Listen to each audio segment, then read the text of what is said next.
কলেজত মই 12 বছৰ মন্ত্ৰী আছো, মোতকৈ ভালকৈ কোনেও নাজানে।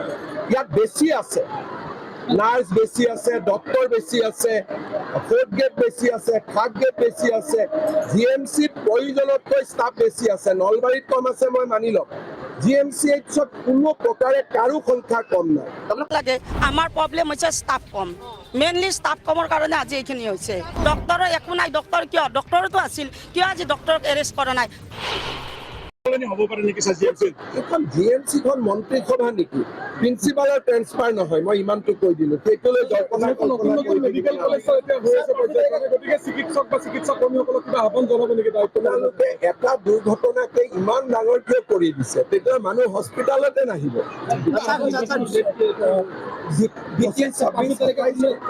আমি সময় দিম, আমাৰ হাতত কাম কৰা মানুহখিনিও কেতিয়াবা ডিমৰেলাইজ হৈ যায়। সেইকাৰণে বস্তুটো ৰাজহুৱা বিতৰ্ক বা এটা TRPৰ পইণ্ট কৰিব নালাগে। এইখন GMCখন মন্ত্ৰী সভা নেকি? প্ৰিন্সিপালৰ ট্ৰেন্সফাৰ নহয়, মই ইমানটো কৈ দিলো। তেওঁলোকে এটা দুৰ্ঘটনাকে ইমান ডাঙৰ কিয় কৰি দিছে? তেতিয়া মানুহ হস্পিটালতে নাহিব। ইমান ডাঙৰ হস্পিটালত কেতিয়াবা এনেকুৱা ঘটনা আপুনি একেবাৰে নহয় বুলি ক'ব নোৱাৰে। সেইকাৰণে বস্তুটো ৰাজহুৱা বিতৰ্ক বা এটা TRPৰ পইণ্ট কৰিব নালাগে। কোনো কম নাই, মই মেডিকেল কলেজত মই 12 বছৰ মন্ত্ৰী আছো, মোতকৈ ভালকৈ কোনেও নাজানে। ইয়াত বেছি আছে, GMCত প্ৰয়োজনতকৈ ষ্টাফ বেছি আছে। আজি মহিলাসকলে আপোনালোকৰ টিভি এইবিলাক নিউজৰ কাৰণে নাচায়। যিমান ৰিল মহিলা উদ্যমিতাৰ ওপৰত বনিব সেইটোহে চাব, বাকী আজি নচলে। মহিলা গ্ৰেপ্তাৰ হোৱাটো কামনা কৰি থাকিব নালাগে। এনেকুৱা কথা কৈ থাকিলে বাকী জেগাত চিকিৎসকসকল প্ৰভোগ হ'ব, কালি পৰহি আন্দোলনত যাব।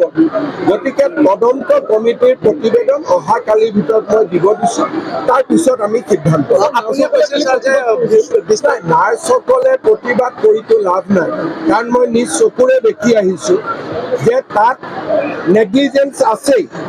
এটা মানুহ, এটা সন্তানৰ মৃত্যু, নাৰ্ছসকলো মা হয়।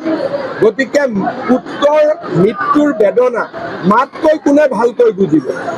মই যিমান বুজিম তাতকৈতো নাৰ্ছ বাইদেউসকলে বেছিকৈ বুজিব, কাৰণ প্ৰত্যেকগৰাকী নাৰ্ছ বাইদেৱে মা হয়। গতিকে যিগৰাকীৰ নেগলেক্ট আছিলে তেওঁৰ কাৰণে বাকীসকল কিয় আন্দোলন কৰিব লাগে? কাৰণ মাতৃৰ মমতা আটাইতকৈ ডাঙৰ। সতীৰ্থৰ বেদনা পিছত আহিব, মাতৃৰ মমতা আগত আহিব। কোনো কম নাই, মই মেডিকেল কলেজত মই 12 বছৰ মন্ত্ৰী আছো, মোতকৈ ভালকৈ কোনেও নাজানে। ইয়াত বেছি আছে, নাৰ্ছ বেছি আছে, ডক্টৰ বেছি আছে, ফ'ৰ্থ গ্ৰেড বেছি আছে, থাৰ্ড গ্ৰেড বেছি আছে, GMCত প্ৰয়োজনতকৈ ষ্টাফ বেছি আছে। নলবাৰীত কম আছে মই মানি লম, GMCHত কোনো প্ৰকাৰে কাৰো সংখ্যা কম নাই।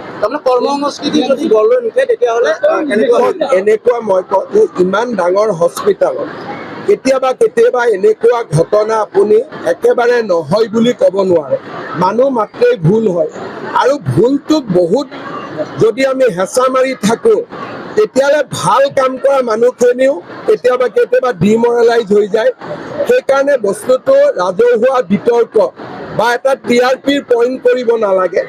যিমানখিনি ক'ব লাগে মুখ্যমন্ত্ৰী হিচাপে আমি কৈছোঁ, একশ্যন লৈছোঁ, পিতৃৰ লগত মই কথা পাতিছোঁ, আৰু যি দোষী তাৰ ওপৰত আমি শাস্তি ল'ম।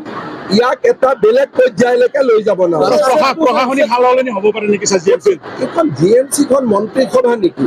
প্ৰিন্সিপালৰ ট্ৰেন্সফাৰ নহয়, মই ইমানটো কৈ দিলো। সেইটোলৈ মেডিকেল কলেজ গতিকে চিকিৎসক বা চিকিৎসা কৰ্মীসকলক কিবা আহ্বান জনাব নেকি? তেওঁলোকে এটা দুৰ্ঘটনাকে ইমান ডাঙৰ কিয় কৰি দিছে? তেতিয়া মানুহ হস্পিটালতে নাহিব।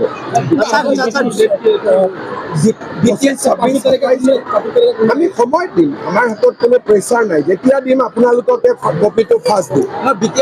নিৰ্বাচনৰ দিন ঘোষণা কৰাৰ কথা কৈছিল 20 তাৰিখৰ পিছত। আজি মহিলাসকলে আপোনালোকৰ টিভি এইবিলাক নিউজৰ কাৰণে নাচায়।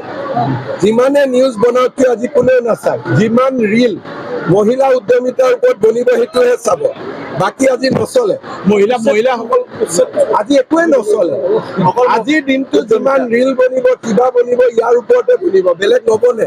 মোৰো অভিজ্ঞতা আছেতো নিউজৰ ওপৰত আজি এইবিলাক নিউজ মহিলাসকলৰ আগমনত কেনেকুৱা লাগিছে ছাৰ আপোনাৰ?